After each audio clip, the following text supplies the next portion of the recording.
This isn't, I can't see myself.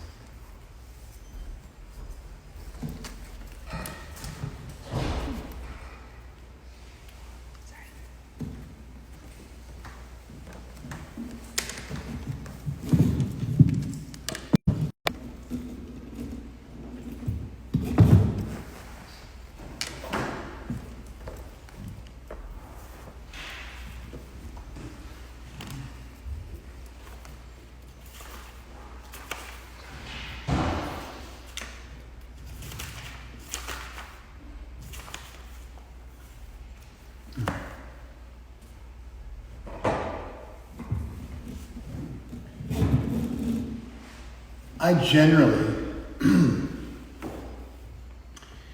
don't plan what I'm going to talk about when I give lectures. And it's not because I'm disrespectful of the audience. I appreciate that people take their time to listen to what I have to say and find interest in me sharing my ideas. But I speak 5 or 6 days a week on average, and sometimes 8 or 10 times in a week. And so I'm just, I pretty much lecture every day on average. On a slow week, I'll lecture 5 times, and on a busy week, I'll lecture 8 or 10. So you could say on average, I lecture every day. And then, of course, I counsel people. It's a huge part of what I do also, and that happens on a daily basis as well. Today is my 22nd wedding anniversary. And so, today at some point I started getting annoyed because even though everybody knows it's my wedding anniversary because I put it up on Instagram, and so the whole world must know. Somehow or other, everybody feigned like they didn't know and called me almost more often than usual to prattle on about their, micro issues in life, seemingly ad nauseum. At a certain point, I was like, it's my wedding anniversary. Of course, then everybody scurried like a bunch of cockroaches when the light got turned on. Oh, of course, no problem. But they knew before they called me and texted me that this was the case, but somehow or other I had to say something. Once I said something to everybody, like I said, it was like a scattering.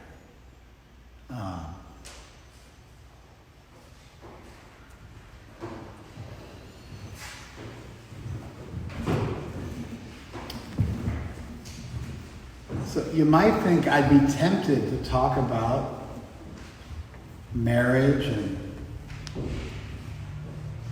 fidelity and commitment.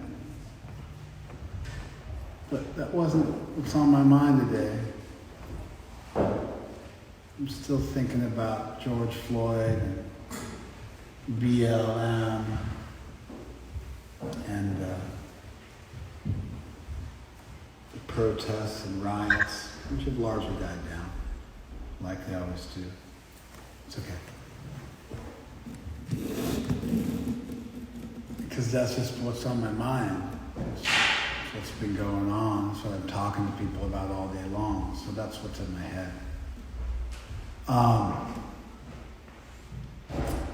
So I generally don't prepare lectures because I'm always thinking about something or reading about something or studying something or talking to people about something. And usually I find that stuff which is most personal ends up also being most universal. I usually find what's most personal ends up being most universal. So anyway, I'll see if I get around to talking about my anniversary and the sacred institution of marriage and commitment and those things. But I'm just going to start where I start. I watched Dave Chappelle last night on Instagram because that's what I do. I'm not lecturing you guys. And it was the first, I think it was one of the first comedy shows, outdoors. He was there. He's really got to stop smoking. But I don't think he rehearsed. I think he had some material, some jokes, but he just didn't get around to them. It wasn't funny. He didn't cut any jokes. People weren't laughing. And he talked about George Floyd and went into real specifics and how it affected him, and because that's just what's on everybody's mind. All right, so we're going to run with that a little bit.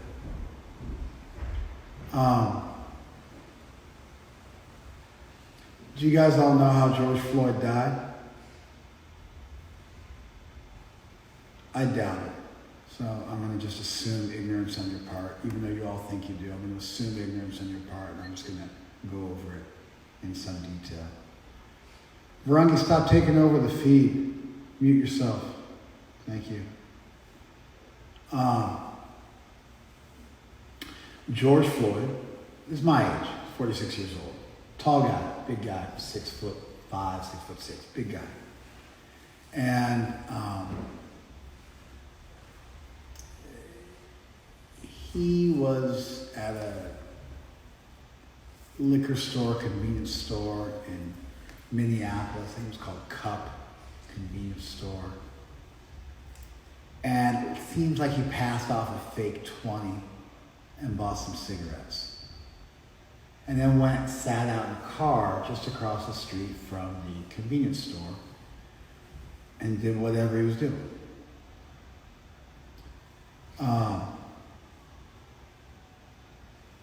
When I saw the police first arrest him, detain him, kind of, it seemed like he might have been arrested already. He was at least being detained. There's 3 levels of detention by police officers. Do you guys know this? Police officers can start a conversation with you. And you can, if you talk to them, then you're there with them. But you ever see people say to the police officer, "Am I free to go?" It's because if they start a conversation with you, they can't detain you. If they pull you over, it's assumed you're being detained because you can't just drive away. There's some lack of legality of DUI stops. Because a DUI stop is a detention, but officers aren't allowed to detain you without probable cause. So a police officer can start a conversation with you, but you can just simply say to him, "Am I free to go? Am I free to go? Am I free to go?" Sometimes they won't answer you because they don't want to tell you you're free to go. In which case you'll say, "I'm going to leave now. And if I'm not free to go, please tell me that you're detaining me." And then you walk away. Then there's their detaining you. They have probable cause. They have to tell you what their probable cause is. If you don't have, if you got probation, you forfeit some of your rights. I'm not exactly sure how it works with regards to the initial confrontation, but you don't have the Fourth Amendment rights to your personal property. You forfeit those so they can search you at will if you're on probation. It's your Fourth Amendment rights that you give up by being on probation. The condition of probation is that you lose your Fourth Amendment rights to your person and your property. So at a certain point they say, "I have probable cause, you're detained, sit down." Then they arrest you, which is where they have to Miranda you and tell you that you have a right to remain silent before they try to get you to give incriminating evidence on yourself. Surprised how much I know about this stuff, Howard? Howard was in law enforcement for a number of years. And so these are 3 levels of being stopped by police officers. One is a casual conversation. They can ask you anything. They can also lie to you and say you have to let us in your house, even though you don't have to. And if you let them in, they're allowed to deceive you. They're under no obligation to tell you the truth. But if they detain you without probable cause, then there's this rule, which is the fruit of the poison tree. Anything they get from you, if they detained you unlawfully, can't be used against you. So they discover a dead body in your house and they searched it unlawfully, that can't be submitted as evidence and you walk away from murder. So it's very important that they follow the rules of engagement properly. I'm pretty sure that George Floyd had not been arrested. He was being detained, and when they detain you for their own safety, they are allowed to handcuff you or do other stuff with you. They're allowed to do that when they're detaining you for their own safety. Sometimes they'll say, for my safety, I'm going to place your hands behind your back and handcuff you while you're being detained, even though you haven't been arrested yet. So anyway, George Floyd sitting down in the car. The cops came out to the car. Did I do all right there, Howard? I get everything right? Yes. Okay. So they came out to the car where he was sitting. And when they initially were talking with him, somehow the conversation didn't go well, and they pulled him out of the car. And he resisted arrest, which is an automatic arrest. That's done. So I don't know if they Miranda'd him yet. It didn't seem like enough time had gone on for them to have fully arrested him. But just the act of resisting arrest, if the cops are detaining you and telling you what to do, that act of resistance is itself grounds for being arrested. So there was a little struggle. You just don't do that. He kind of mildly resisted. You don't do that with the cops. You either commit to resisting arrest or you comply. But that kind of halfway between, you're like, don't touch me, it doesn't work. And so I had the feeling that he must have been intoxicated. I thought maybe he was drinking or something like that. Turns out he wasn't drinking. He had some amounts of methamphetamine and fentanyl in his system. So he was under the influence of something recently.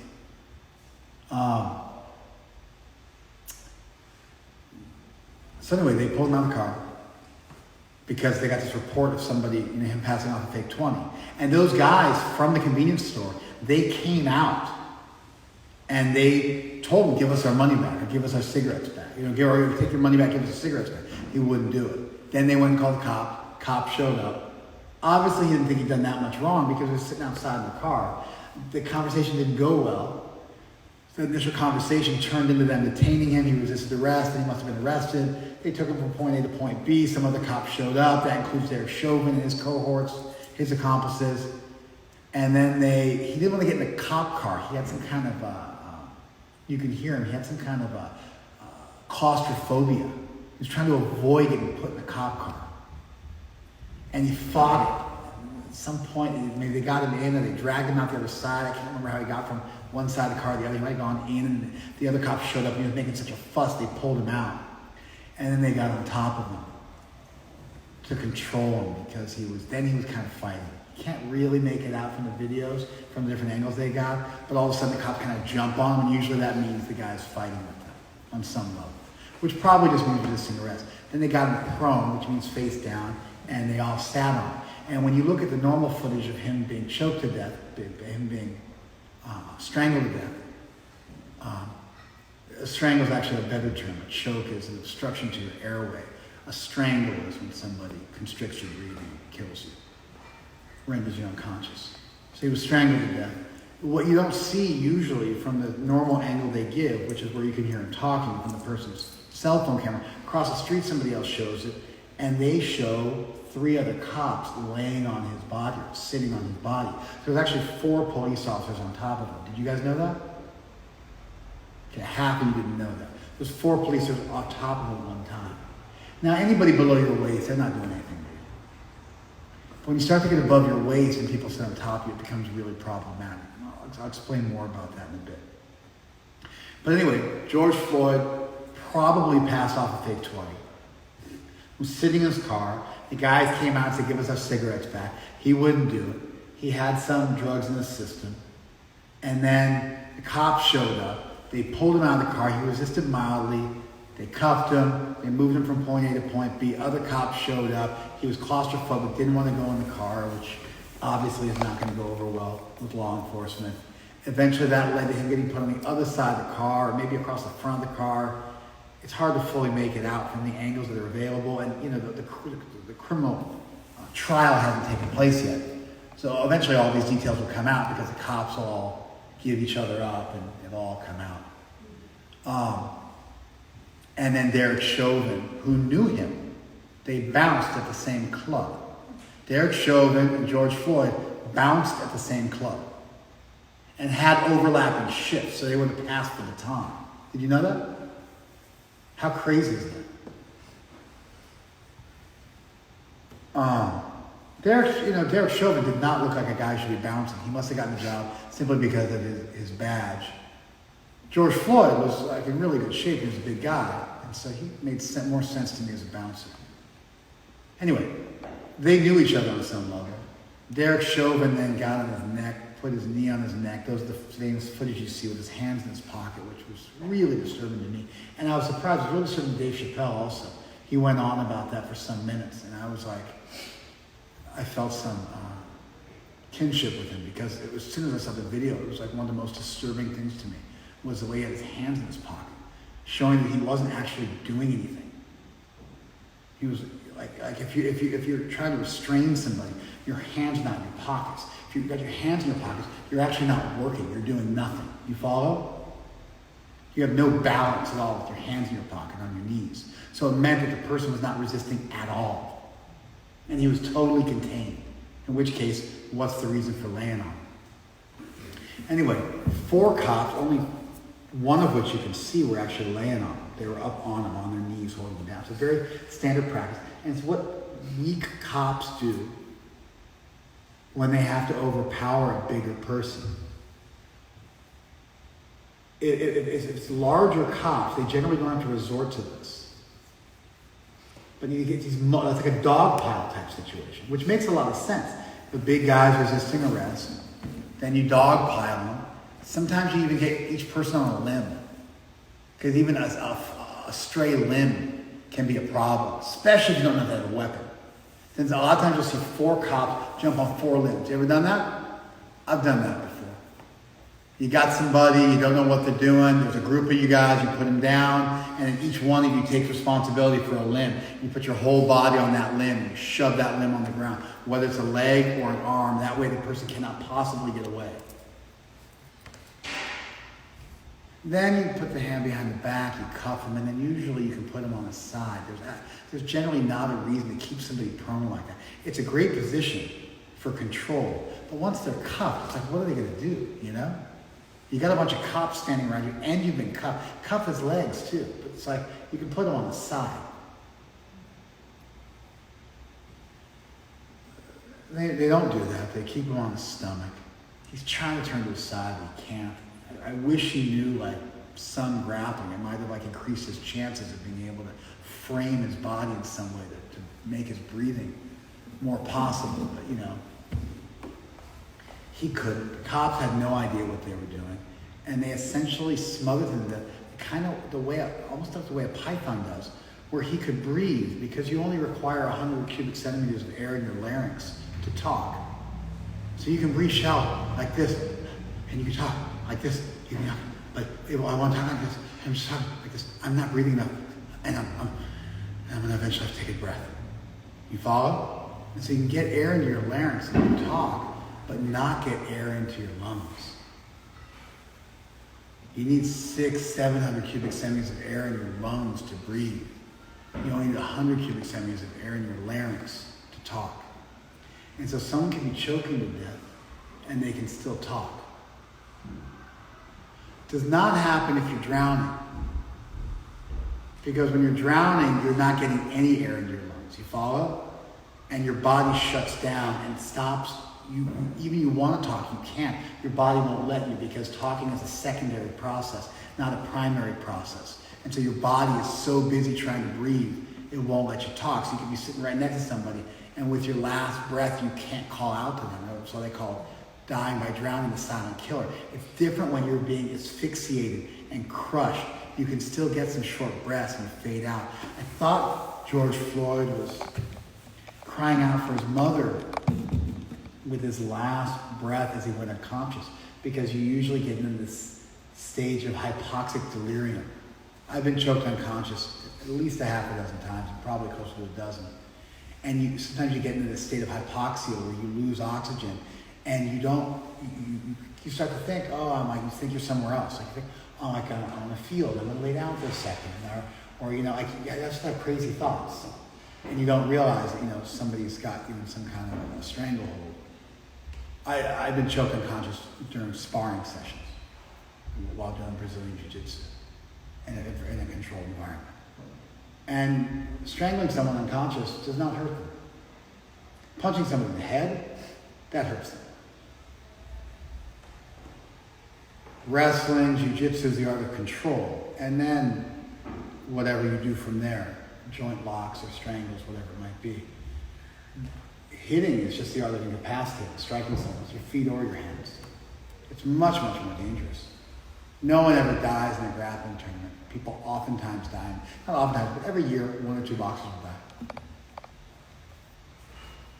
Headgear actually has been proven not to help. It makes the blows more concussive. You cut less, but the blow becomes more concussive,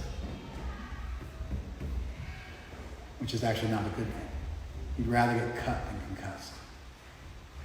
Guns are just a lethal option. So it's like grappling controls the person, striking incapacitates the person with blunt force trauma, and firearms kill the person. So that each one of them is an escalating method of combat. Are you guys following me? So they use a non-lethal means. They wrestled him, but they didn't know what they were doing. They had no training. And so they just crushed him to death because they crushed his diaphragm and the weight of their bodies, and he couldn't take breaths. His lungs and his ribs got kind of caved in. He asphyxiated, like if a python was to constrict you. But it was more in this direction. Like if somebody was to put a heavy enough weight on your back, you would asphyxiate before your back broke. Because your lungs wouldn't be able to fill up with air. Your bones would still stay intact, but your lungs wouldn't be able to fill up because the weight would just be too big over too large an area of your upper body, and you wouldn't be able to get the air in. You can even do that here on somebody's back. You could definitely do it on somebody's neck.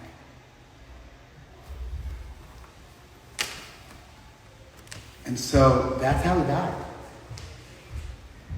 A bunch of grown men, 4 men, 800 pounds, sitting on top of him in vulnerable areas, compressing his chest and his neck so he couldn't breathe. Not completely. So I thought he got this hypoxic delirium, which I've experienced myself, but he didn't.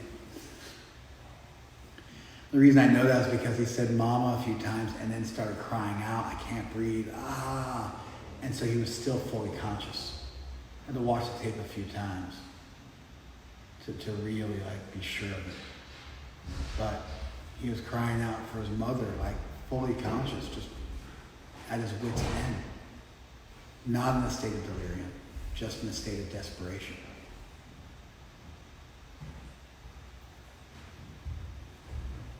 So that's the story. Did all you guys know that full story? Of course you did. Now you do. Something that we haven't seen that I'm pretty sure is what happened. I watched a friend of mine, Brazilian Jiu-Jitsu aficionado, he's not really a friend of mine, but he's somebody I know passing,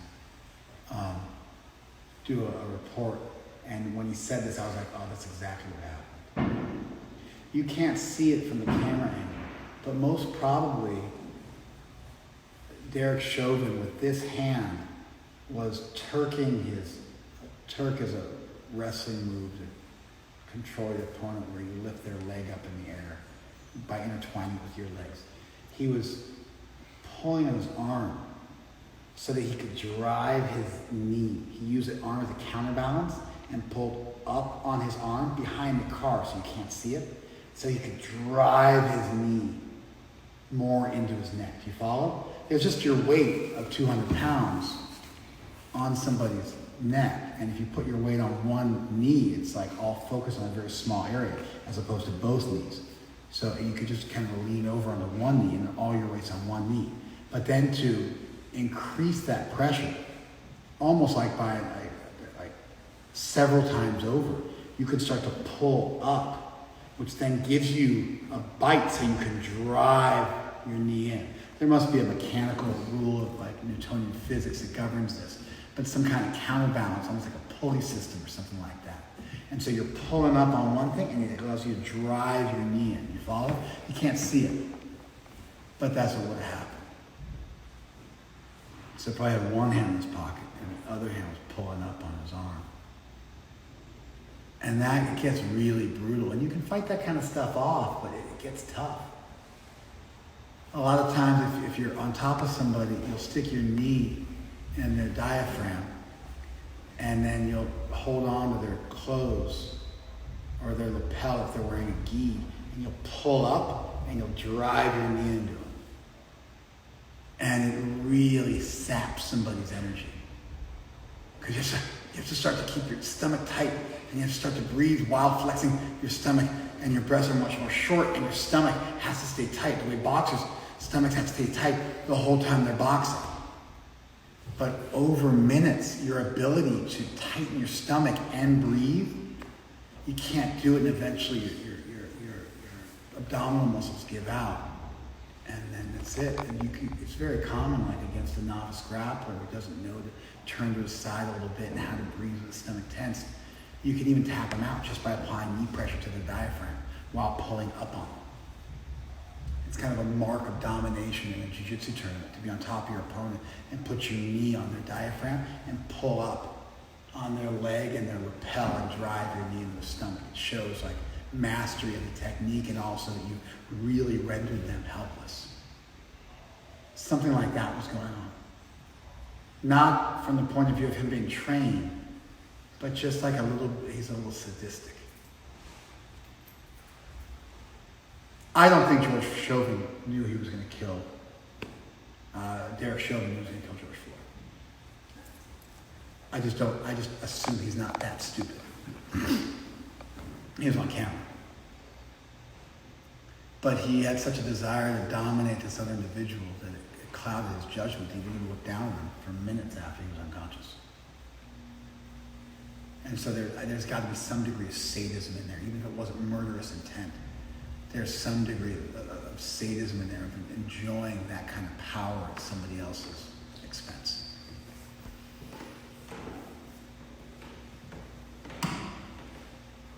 It's disturbing to see that at all. It's really disturbing to see that from someone who's been vested with the power of the government. And it's even more disturbing to see that with somebody who's vested with that power from the government on camera, where they're doing so just with wanton disregard for human life. Anyway, that's the murder of George Floyd.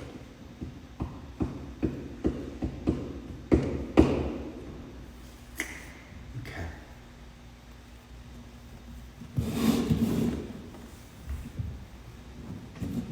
Give me a little rope here to hang myself. I've got somewhere I'm going with this.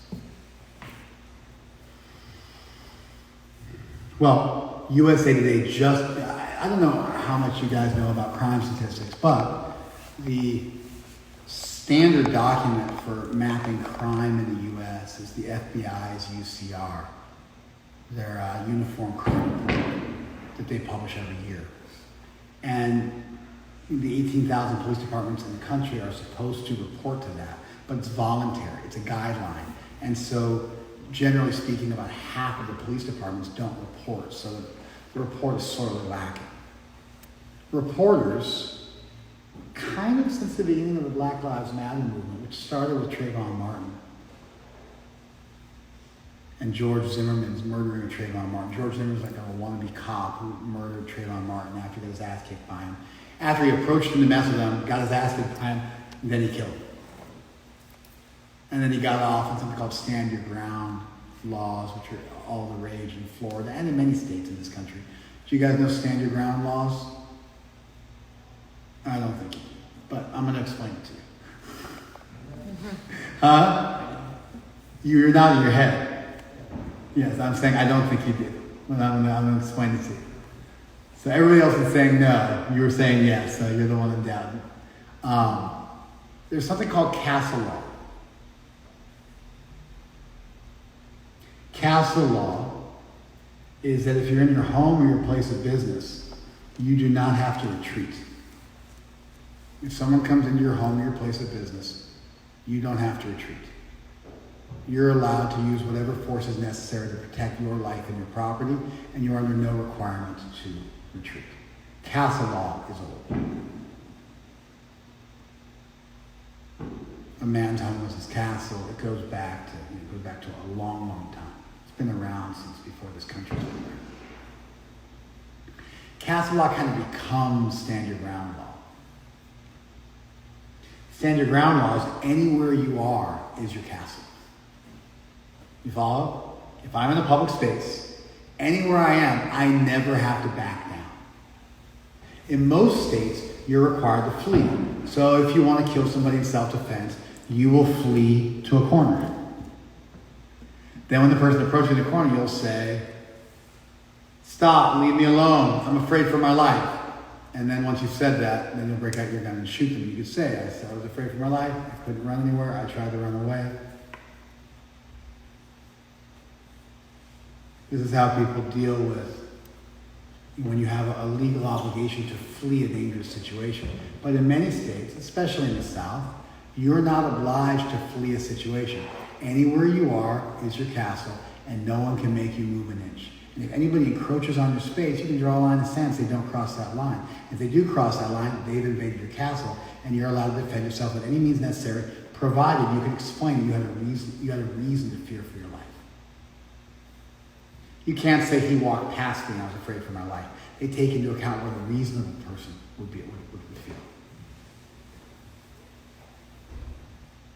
So George Zimmerman got off on the stand your ground law. He was allowed to carry a firearm in Florida, and they'll get a carry concealed weapons permit. And he was allowed to shoot Trayvon Martin because he had a reasonable fear for his life, even though he'd approached Trayvon Martin, even though he picked the fight, even though he could have left. He got to leave. We don't have stand your ground laws in California. You're under a legal obligation to try and leave the situation. Did you learn something? No. I'm sorry? I knew that. I remember the story, so I knew about it. You knew all of this, castle law, the whole thing? I didn't know the castle law, but I knew the definition of stand your ground. All right, yeah, okay. So I did contribute something to your knowledge base. Yeah, he wasn't trying to call me out. I apologize, Ian. It's nice to have your association. Yeah.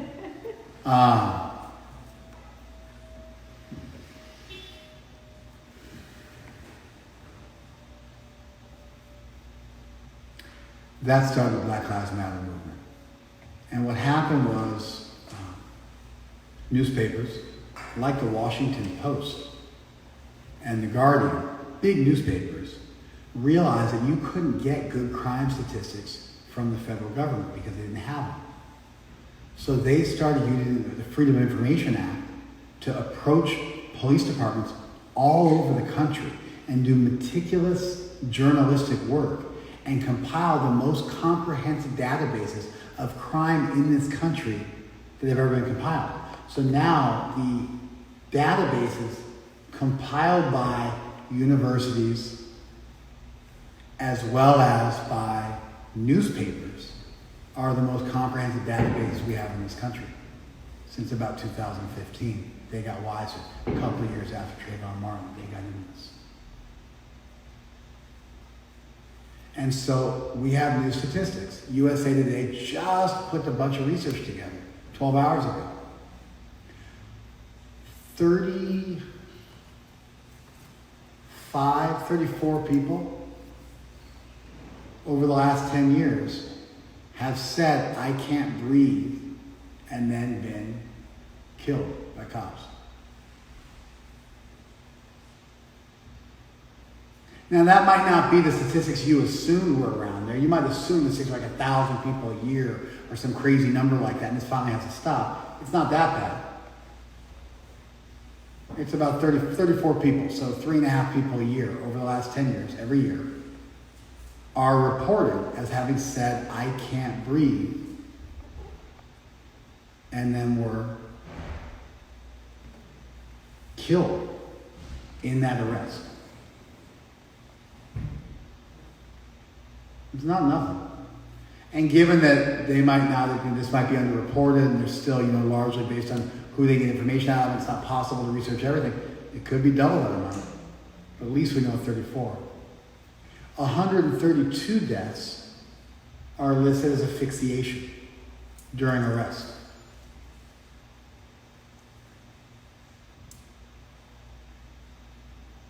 A 132 cases. So that's like 13.5 per year. Cops strangle to death, or people asphyxiate while being arrested. Usually in a prone position with their hands cuffed behind their back and officers sitting on top of them. That they might not have said, I can't breathe, but that happens. That gets reported about 15 times a year for the last 10 years around the country.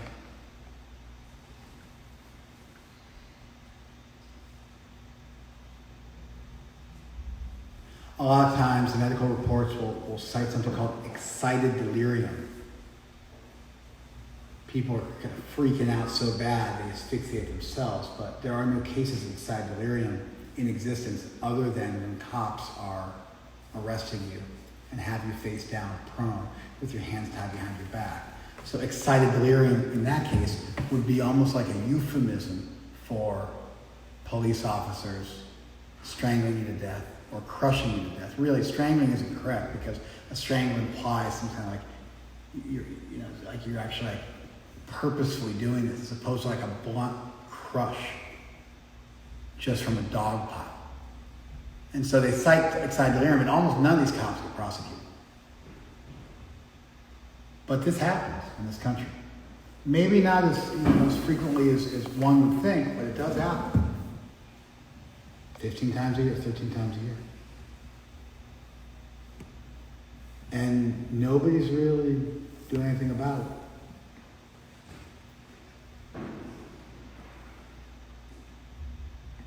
Now, a lot of people are saying I defund the police, which in an absolutist sense of getting rid of the police is just preposterous. It's idiotic in the sense of, like in the actual sense of the term. Extremely low IQ. To interpret defunding the police in an absolute sense. Because it would be like the purge.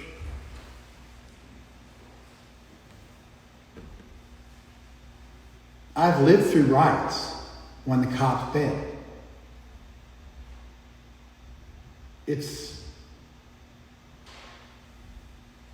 I've also been in places where there are no cops. I've been in riots where there are no police, like in rural India. It is terrifying. It's insanity.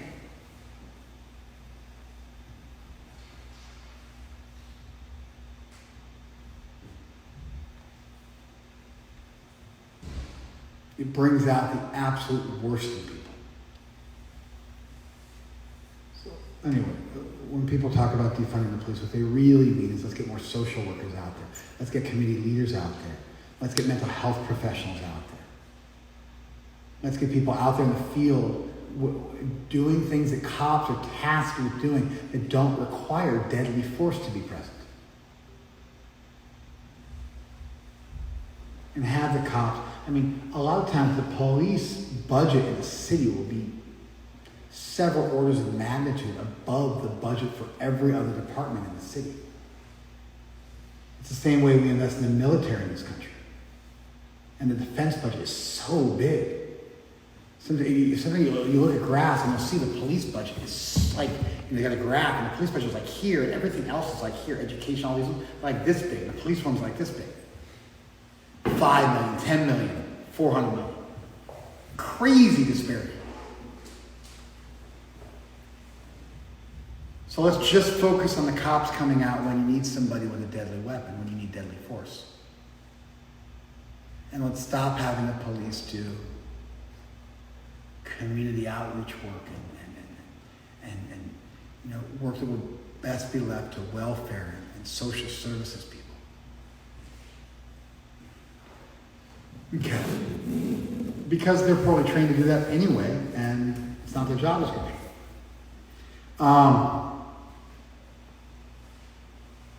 Civilization is based on violence.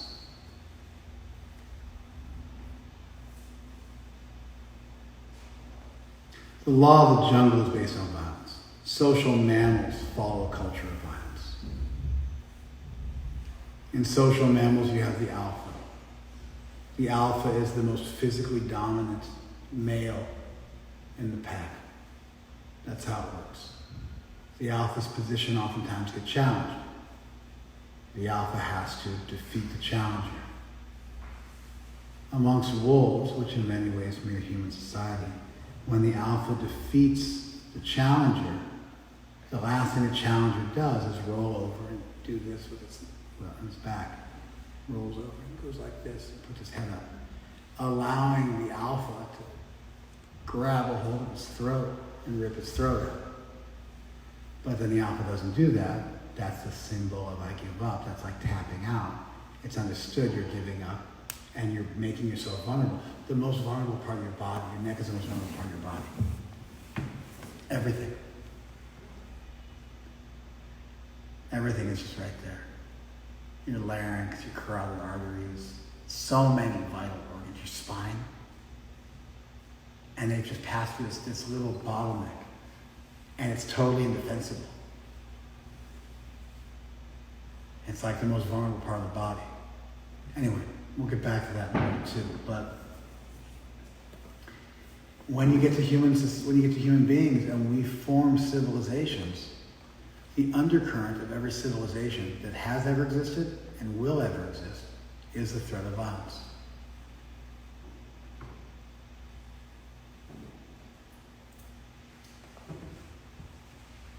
When you look at a document like the U.S. Constitution that preserves the right to life and liberty in pursuit of happiness, the two ones are absolute. You have a right to life and freedom.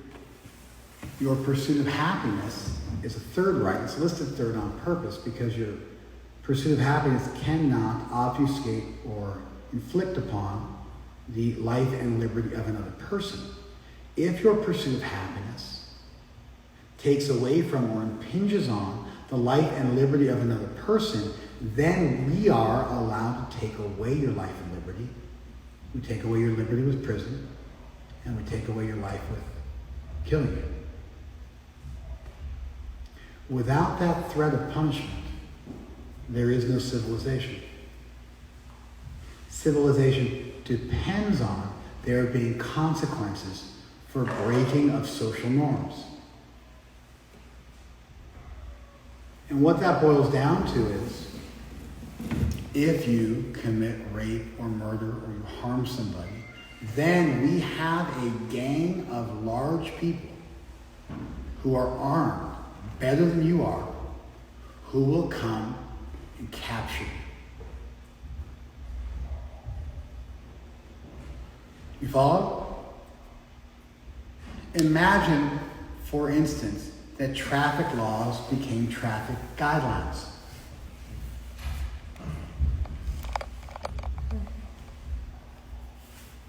If traffic laws became traffic guidelines, no one would follow them.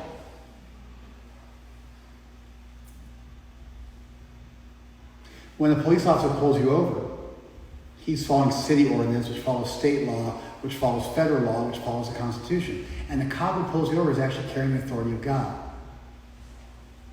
He pulls you over. If you don't pull over, he uses increasing force to make you pull over until eventually they kill you.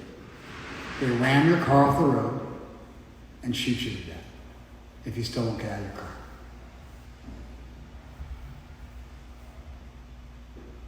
That is the cornerstone of civilization. It's violence. It's intentional, well thought out, carefully constructed violence designed to protect the weak and the innocent from harm.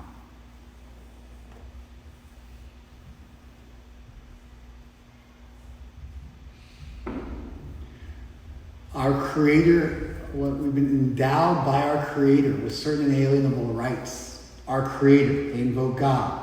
He gave you rights. No one can take those away from you. And we then will protect those rights. We establish justice, ensure domestic tranquility, provide for the common defense, promote the general welfare, and ensure the blessings of liberty for ourselves and our posterity, to ordain and establish this Constitution of the United States of America. That's how it begins. That's the preamble. We establish justice. These killers of George Floyd, justice must be served. That means we have to have a larger group of people on the system for adjudicating things and deciding what's fair and what's not. And then we have to have a way to enforce that on people, whether they comply or not.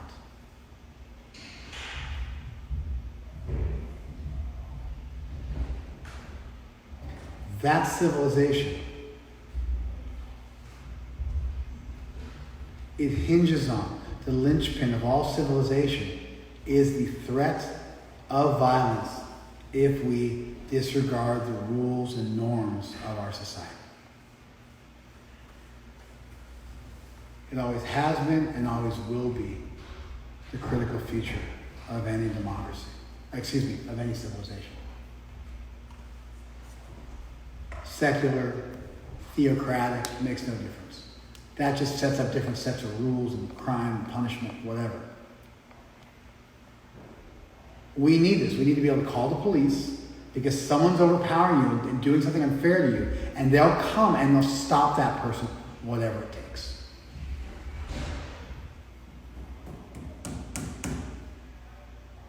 Because not everybody's ready to follow castle law and kill anybody who enters their castle. Not everybody's able to stand their ground. There are weaker people in society, generally, women, children, old people. They get taken advantage of. We have to have laws to protect them.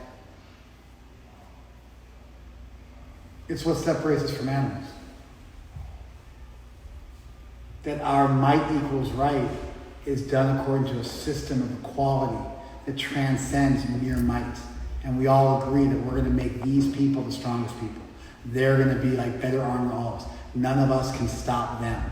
And they're representing us. And so when the cop pulls you over for a traffic ticket, he's representing the city ordinance, the state law, the federal law, the Constitution, and ultimately God adjudicating justice and coming up with a fair system. You follow this? This is any legal system in the world. Krishna says in the Gita, Danda Damayatam Aham. Damayatam, of means of controlling people. Aham, I am Danda, the stick. In the Gita, when Krishna identifies himself with 70 different categories of existence, so you'll understand something about the power and beauty and mercy and truth and opulence of the divine. Amongst immovable objects, Krishna is the Himalayas. Amongst luminaries, it's the sun.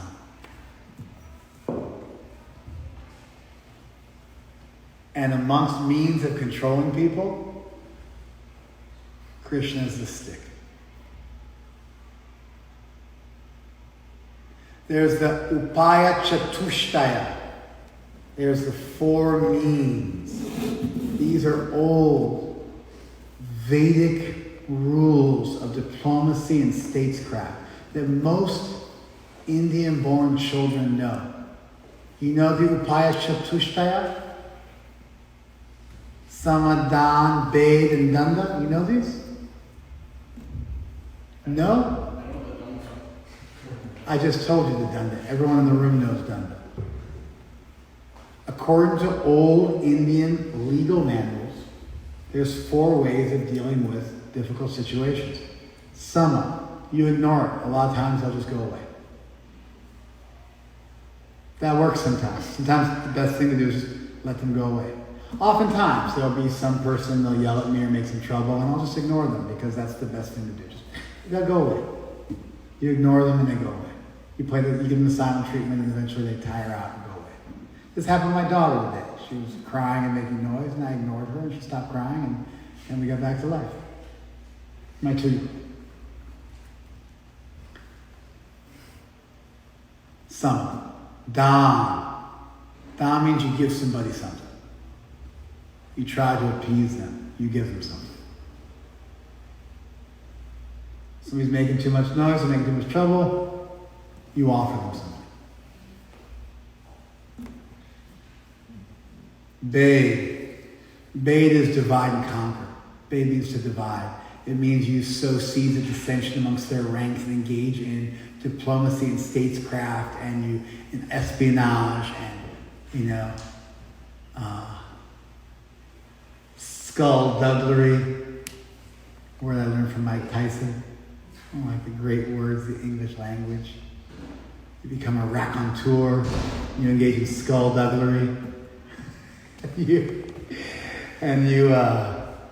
You become an agent provocateur and you figure out a way in and you disrupt things.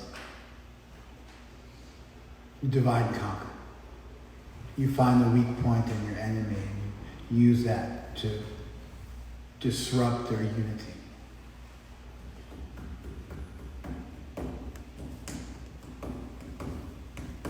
A classic thing that goes back to Machiavelli, the Italian political theorist, is when there's trouble at home, you start a war elsewhere. Because then everybody gets so busy engaged with the war that they don't bother to overthrow your government at home. Bush did this. Trump's got this thing going on too.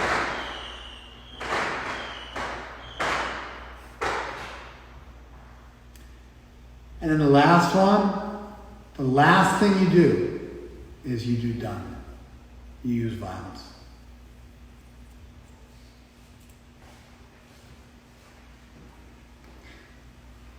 It's not wrong for the police to have the ability to use violence. We don't disagree with that in principle. We disagree with the way they use their violence, the way they use their empowerment, the way they use their authority, which ultimately boils down to that they're representing the deity in this world. We're endowed by our Creator with certain inalienable rights, and the police are ultimately protecting those rights. And when they betray you, it's the worst betrayal, and they wield the most power, and they have the most impunity, they have the most immunity. They have qualified immunity. When a cop is acting as a cop, they can't be prosecuted.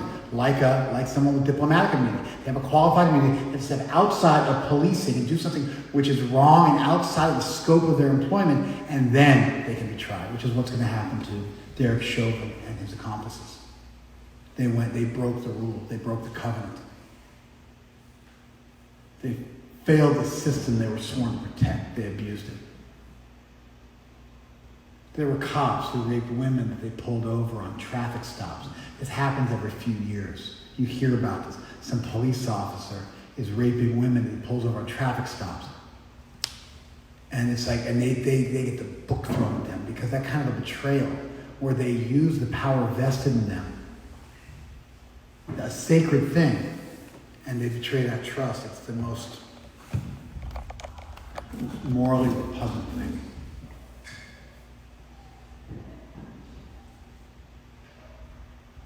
It's why child molestation is so universally taboo. because someone with all the power uses it to take advantage of someone with no power. It's the most disturbing thing. It creates the most anger and disgust in society, and the swiftest and most strong retribution.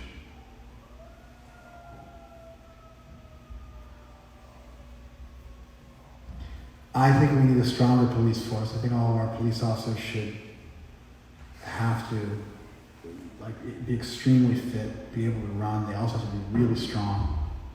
They have to be masters of hand-to-hand combat. They have to be better wrestlers. They have to know how to apply proper chokeholds to control larger and difficult to control opponents, because those are non-lethal ways of dealing with things. Otherwise, you end up with them pulling out their guns, and once they pull out their gun, there's only one way to escalate, so they call your bluff. You have to shoot them. But if you have a bunch of non-lethal things, you can go through your deck, and you can play card after card. You can start by wrestling, then you can strike them, and then you can deploy a firearm. And you can move from non-lethal to lethal ways of controlling somebody. And when you look at these police officers, the way they mercilessly crushed the life out of George Floyd, sadistically, you see they were not trained in the art of wrestling and grappling, which is why they did not know what they were doing. If they had that knowledge, it would have taken less of them to control George Floyd. They would have known the danger of the techniques they were engaging in, and they would have been able to pull back before they went so far there was no going back.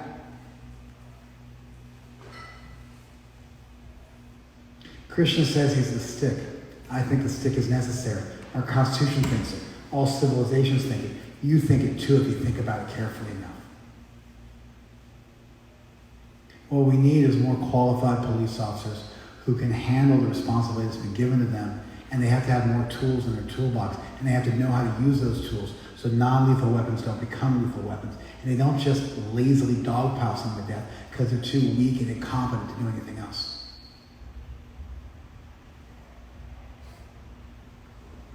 When you see a really strong, in shape, powerful, expert police officer who's trained how to fight, they don't have to pull out their guns so often. They can speak softly because they carry many big sticks that they can use. So, I want to give you guys a commentary on the specifics of George Floyd's death. I want to also talk to you guys a little bit about our legal system and the ultimately philosophical substratum of any legal system. How much time we got? 20 seconds. And I wanted to look at what our ancient texts say and how they actually have the same basic bedrock. And then we need to properly diagnose the problem so we can come up with the right cure. Thank you very much for joining us on Instagram. If you're on Facebook or Zoom, we'll keep it going.